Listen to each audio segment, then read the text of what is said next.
If there's any tanks crawling up my driveway, I'm ready. They are radical defenders of the Second Amendment, and they are armed to the teeth.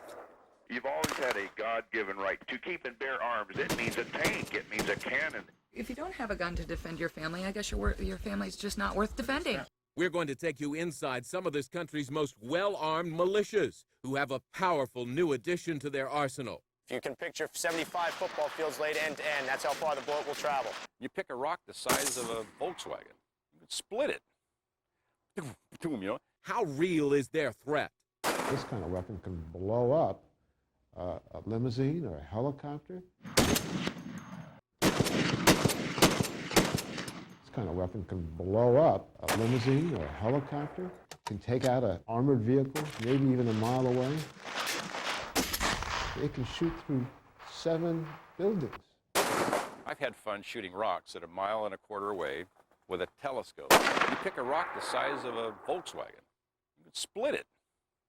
You know? Hello, Bob Stewart. Bob Stewart of Mesa, Arizona, is a 51-year-old father of 3 and a former high school teacher. He is also a gunsmith who created a better and cheaper version of the .50 caliber rifle, running a highly profitable business out of his garage until federal authorities shut him down. We went from like about $500,000 a year personal income down to $18,000 a month negative income. It's just about killed my wife. It all began with Bob's passion for shooting the .50 caliber rifle. We had a shooting club. To join the shooting club, you had to get a 1-inch group at 300 yards with any kind of weapon. And so we went out and bought a Barrett, and it didn't shoot that accurate. The .50 caliber was originally designed during World War I as an anti-tank weapon. It was later adapted for use as a sniper rifle. The Barrett .50 caliber used by the U.S. military in Operation Desert Storm is one of the most popular models available for civilian use. But Bob thought he could improve on the design. So in 1990, he began building his own version of the rifle while still a high school teacher in Provo, Utah. So I applied for a license and got it and made some rifles for these guys. It wasn't ever intended to be a business, but it just caught on, and these guys started shooting really well, and it just got out of hand, you know. A devout Mormon, Bob named his rifle the Mighty Griffin in reference to the powerful mythical creature of ancient Egypt often used to symbolize Christ's ascension. .50 caliber rifles like the one Bob developed use 6-inch long rounds and can fire at extraordinary ranges with deadly effect. No question, this weapon is a threat. It's a sniper weapon. Representative Henry Waxman of California is one of Congress's strongest advocates for applying greater restrictions on .50 caliber rifles. To illustrate the immense power of the weapon for other lawmakers, he commissioned a video from U.S. Marine firearms instructors using Barretts. This weapon will fire a standard .50 cal bullet out to 7,450 yards. If you can picture 75 football fields laid end to end, that's how far the bullet will travel. Target's a manhole cover. 2 o'clock. Bullet-resistant glass. Fire. Center mass slightly left. Fire 10 rounds at the steel target.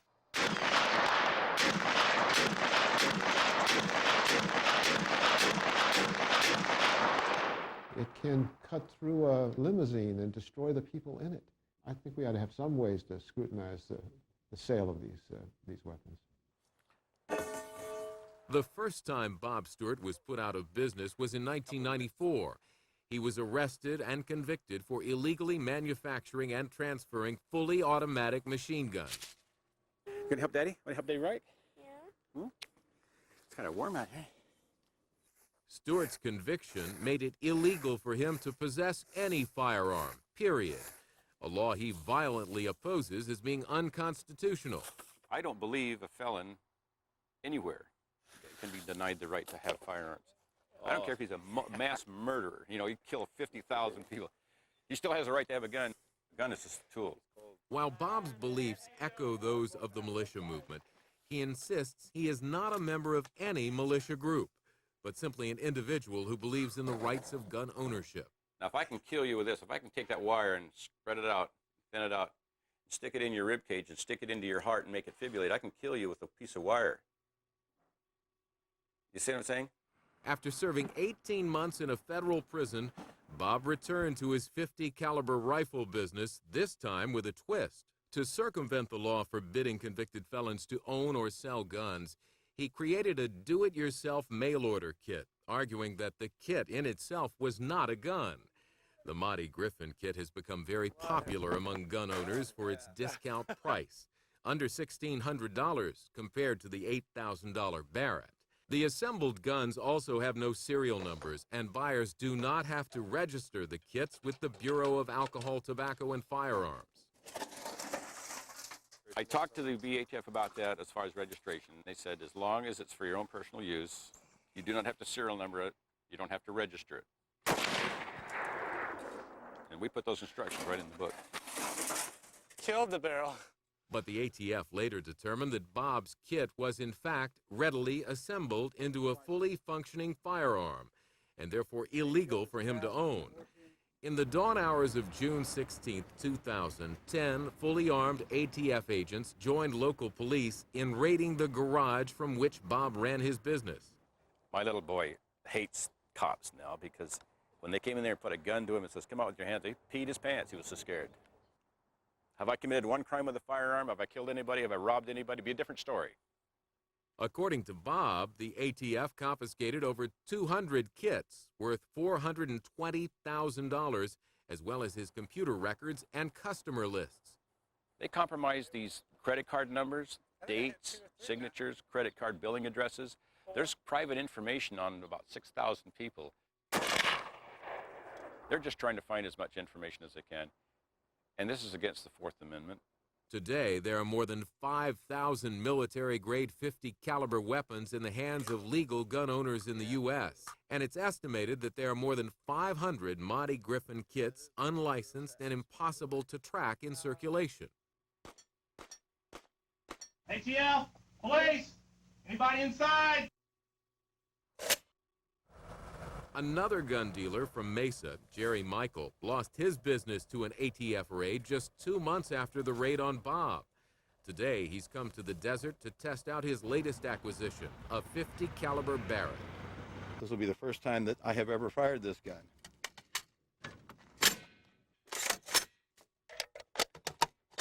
This is one that they brought back from Desert Storm.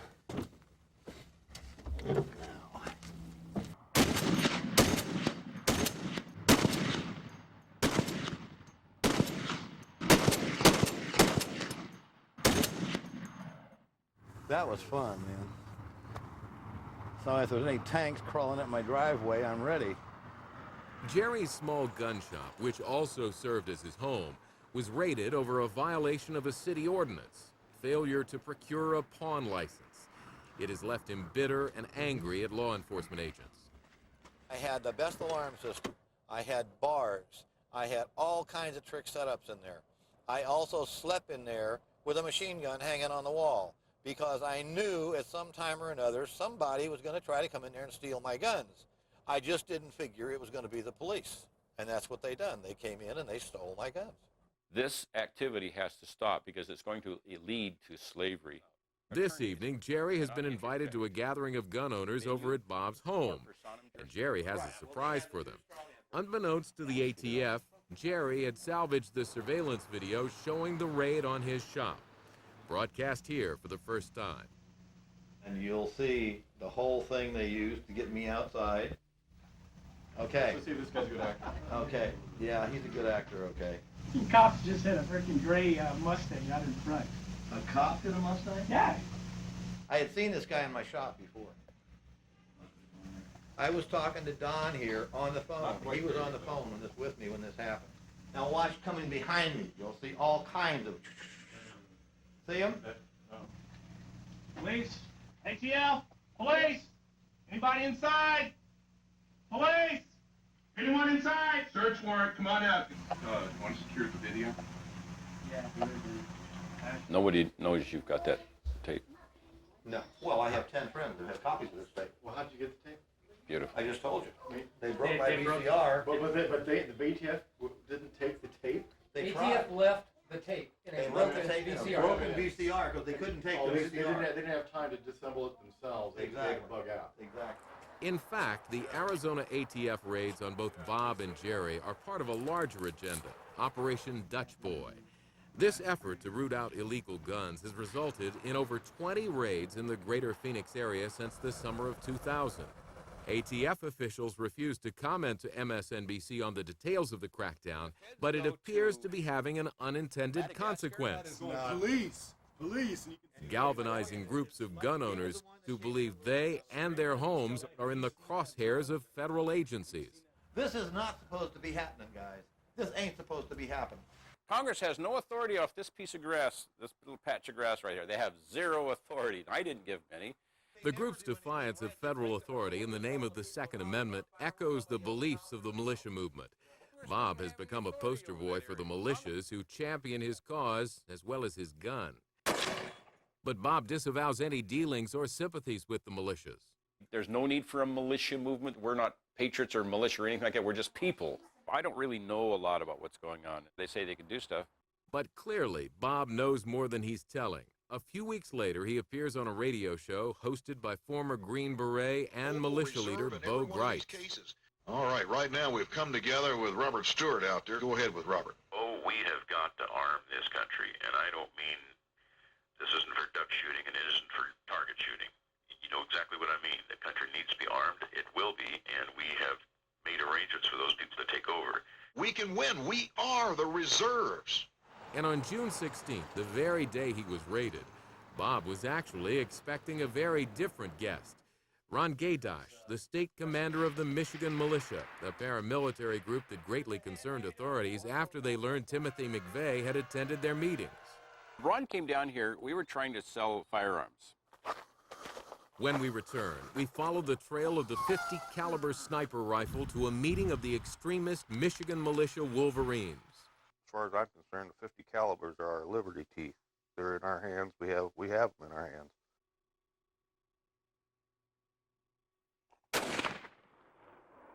Bob Stewart had been selling the high-powered 50 caliber Monty Griffin kits for 4 years when the ATF conducted a raid and shut him down. Though Bob claims no knowledge of the militia, he'd been expecting a very different guest on the day of that raid.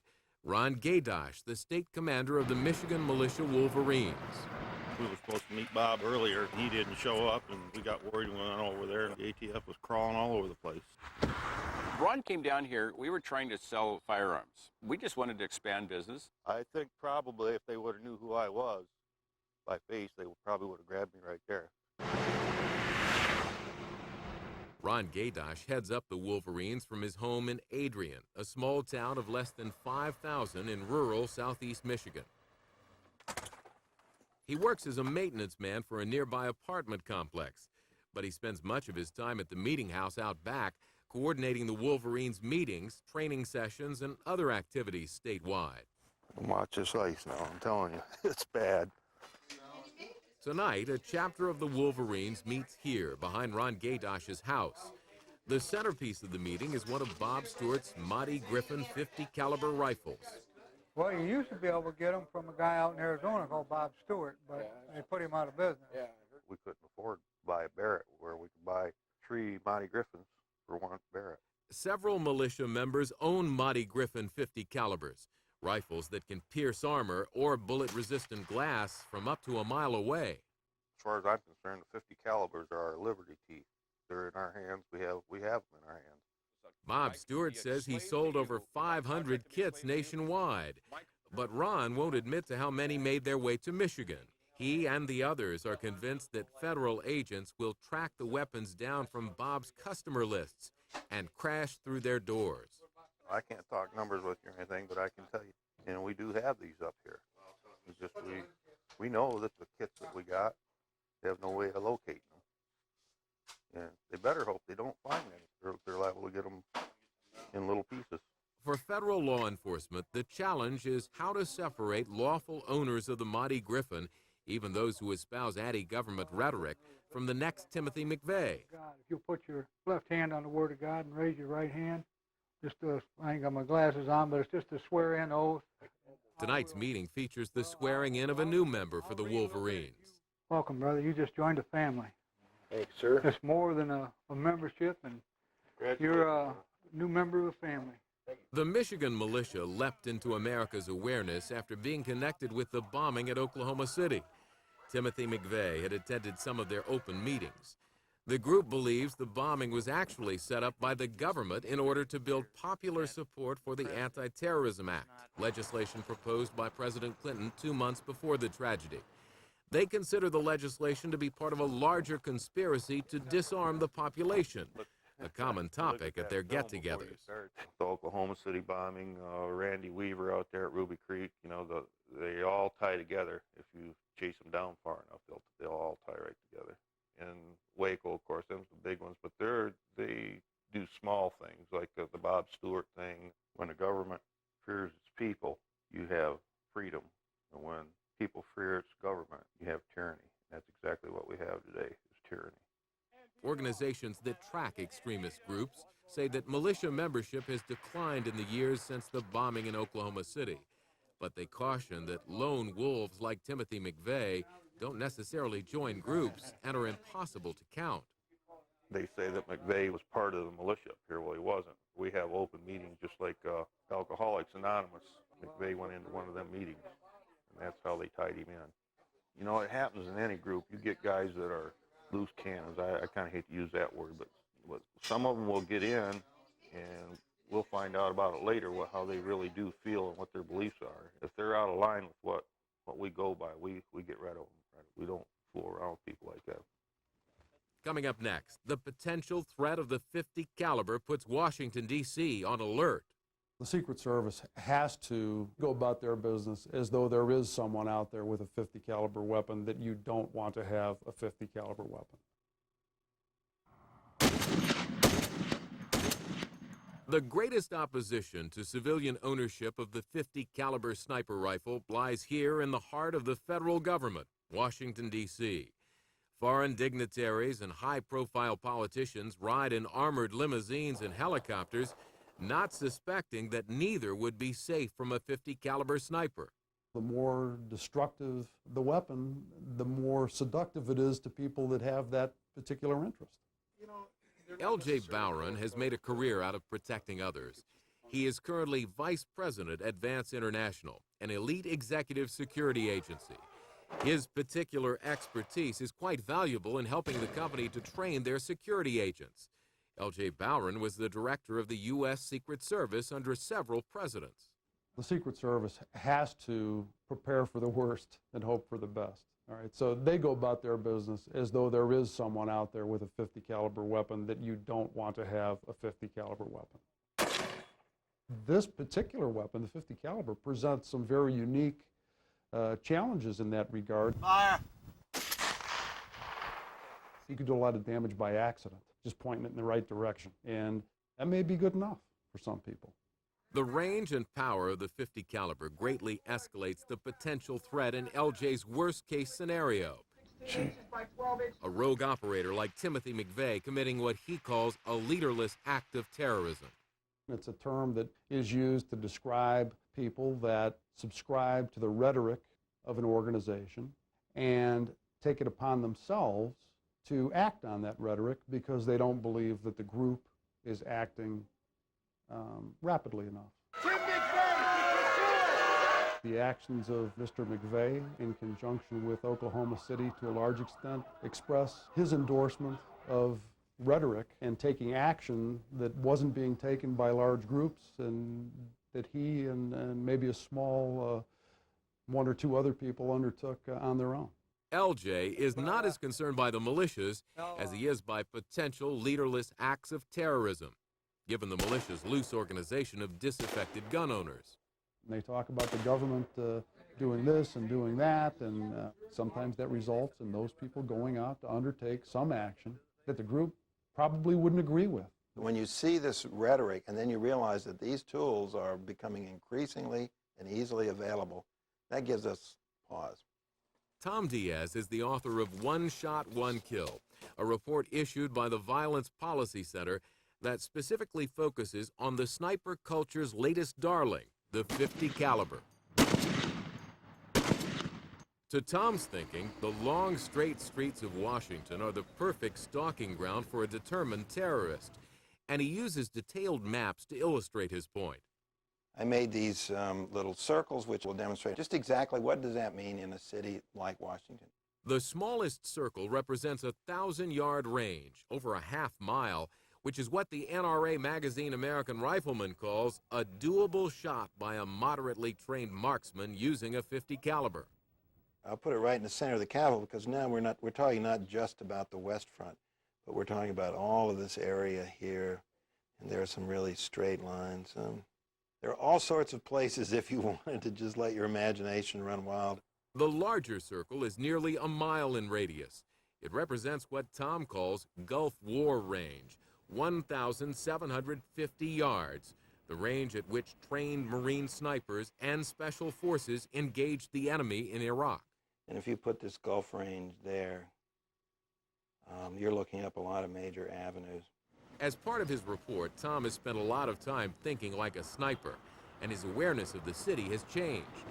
Well, no matter where you walk around in an urban environment, if you let your mind's eye see these buildings as canyons or as hills or mountains, it changes your perspective in terms of thinking about something like applying a sniper rifle.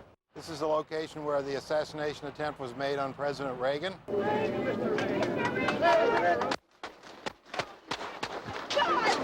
The assassination attempt on Ronald Reagan outside the Hilton Hotel caused the famous facility to seriously upgrade its protection services. But the upgrade will do no good against a terrorist armed with a long-range .50 caliber sniper rifle like the Monty Griffith. It's a little harder to check somebody in the window of that farthest building that you see up there. Virtually any building you can see from this point right here in the middle of the street is within the 1,000-yard circle. That is the problem of the .50 caliber. Tom's report on the .50 caliber was circulated throughout Washington to create awareness of the problem before something happens.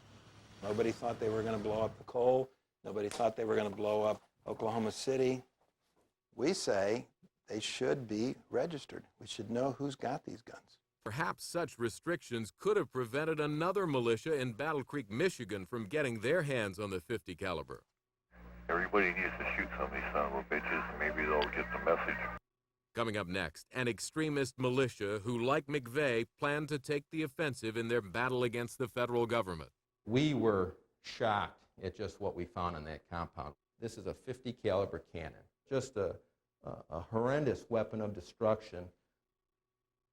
In 1997, near Battle Creek, Michigan, a small band of militia members were frustrated at the Wolverines' refusal to initiate violence. Much like Timothy McVeigh had been 3 years earlier. They left to form their own extremist cell, named the North American Militia. Bradford Metcalf, Randy Graham, and Kenneth Carter were the ringleaders of a militia ready to take the offensive in their war on the federal government.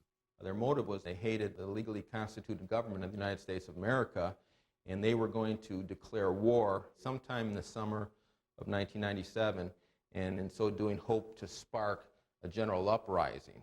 U.S. Attorney Lloyd Meyer of Grand Rapids was the federal prosecutor on a militia case that was to attract national attention. These militia members were plotting to blow up the federal building in Battle Creek, to blow up the highway interchange of US 131 and I-94, assassinate Governor Engler, assassinate Senator Levin, and kill all the federal judges in our district.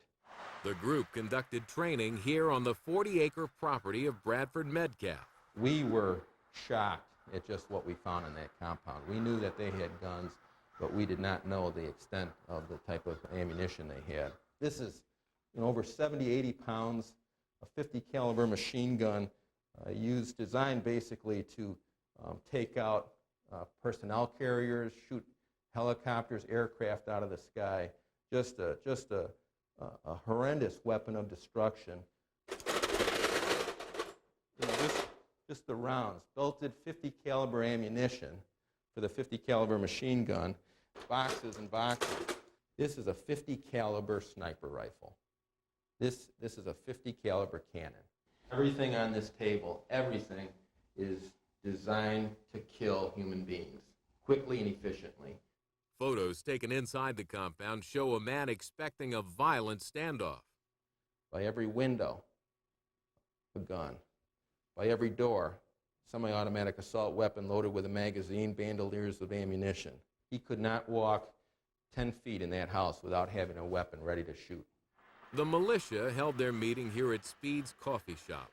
To get a warrant for the raid on Metcalf's compound, the ATF sent an undercover agent to infiltrate the group.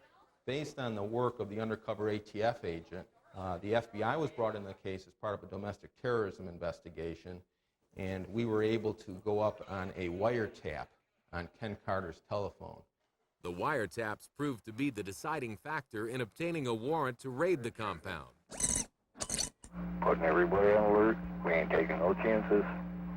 Anybody gets kicked, everybody goes. Yep. Shoot first, ask questions later. That's it.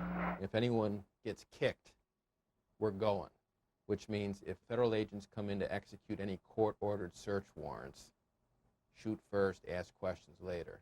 Everybody needs to shoot some of these son of a bitches. Maybe they'll get the message.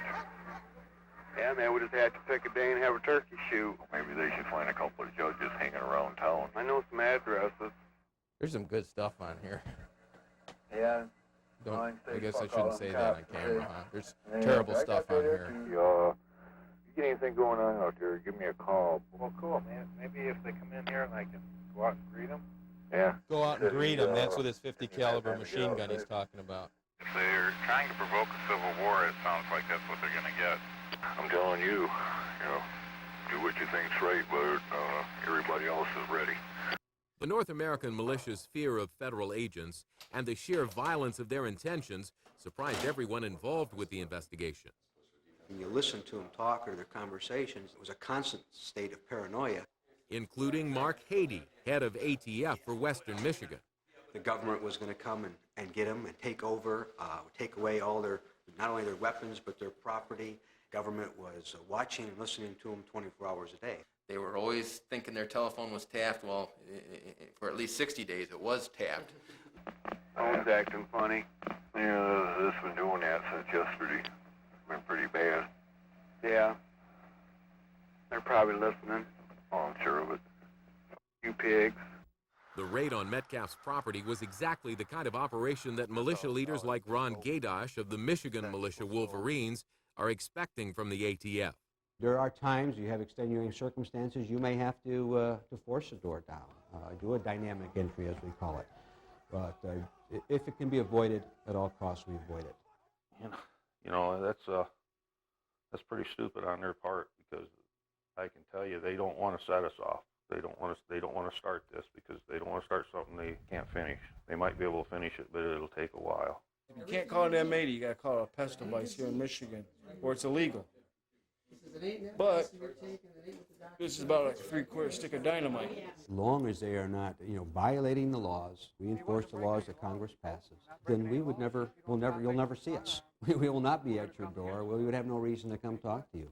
We are in no way would want to go and violate anybody's rights just to take their guns away for the sake of taking them away. We would never do that. I practice for it about every day. Have for the last 4 years, expected any time. And it's a shame to fear your government like that. They'll probably end up killing me and my wife both, probably what they'll do. But there'll be several of them that don't go home to their families at night either. The ringleaders of the North American militia were arrested and convicted on weapons charges and conspiracy to commit murder. Carter received a 5-year sentence in exchange for turning state's evidence against his former militia mates. Metcalf received 40 years and Graham 55. Just imagine if we as a nation could have stopped Timothy McVeigh before the Oklahoma City bombing. To catch these domestic terrorists in the act while they were plotting the crime, but before anyone got hurt, I think that was very satisfying. The severity of their sentences caused a reaction throughout the militia movement, which treat the trio as political prisoners. I guess the government fears us, and they want the people to fear us also, so they'll have an excuse to attack us when they decide to go. But they better beware of Michigan. That's all I got to say. When we return.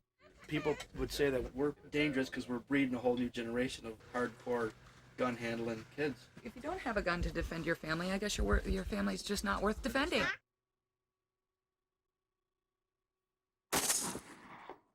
Bob Stewart, the manufacturer of the 50 caliber Monty Griffin gun kit, has been waging a legal war with the ATF. He says his kit was not a full gun, just parts. And he's taking his crusade to sympathetic radio programs across the country. We're talking with Bob Stewart, who is he's the main guy connected with the Monty Griffith 50 cal. And how goes your world this morning? We're in the grips of a battle, a death struggle against the illegal, illegitimate BATF. Rick Strawcutter is the pastor of the Baptist Church here in Adrian, Michigan. His micro-broadcasting radio station can reach up to 70,000 people throughout Lenawee County. In 1996, he survived an FCC attempt to shut down his unlicensed radio broadcasts, and Strawcutter became one of the militia's local heroes.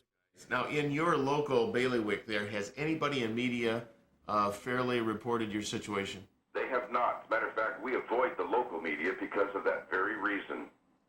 Bob uses radio interviews like this one to reach out to gun owners and convert them to his cause. And these people say, well, who has need of a 50 caliber BMG? Well, the answer to that is, well, since when was a God-given right based on a need or a creed or a race? That's it. You've always had a God-given right to keep and bear arms. It means a tank. It means a cannon. It means a Gatling gun. The founding forefathers knew that we had enemies from within which were more treacherous than the ones from without. Pastor Strawcutter expects federal authorities to try to shut him down at any moment, and he's taken steps to prepare. We've got some tapes prepared to automatically go on the air. You know, red alert, we need help, please come, we are under attack, and try to get as many people to show up. And if they thought that the feds were here taking the station, I don't know what might happen. Local militia members are ready to defend Strawcutter's broadcasts. And I know they come against that radio station. Pop that continuous tape in there and just go out and stall them until the troops get there. Troops like the Michigan Militia Incorporated, another militia based near Detroit, ready to bear arms in defense of their right to bear arms. Every animal has a right to protect itself when you start kicking it to death. Why do we have less rights than a rat? The Michigan Militia Incorporated, or MMI, trains once a month, even in winter, in their determination to keep up their state of preparedness. Our goal is to bring everybody, every citizen schmuck out there that's able, bring them up to this standard, and that's good enough. 34-year-old Lee Miracle is a member of both the statewide Wolverines and the MMI. And as Wayne County Wolverine commander, I authorized the videotaping. Coordinator. No, stop it. As Wolverines, I'm the commander. Wayne County is different.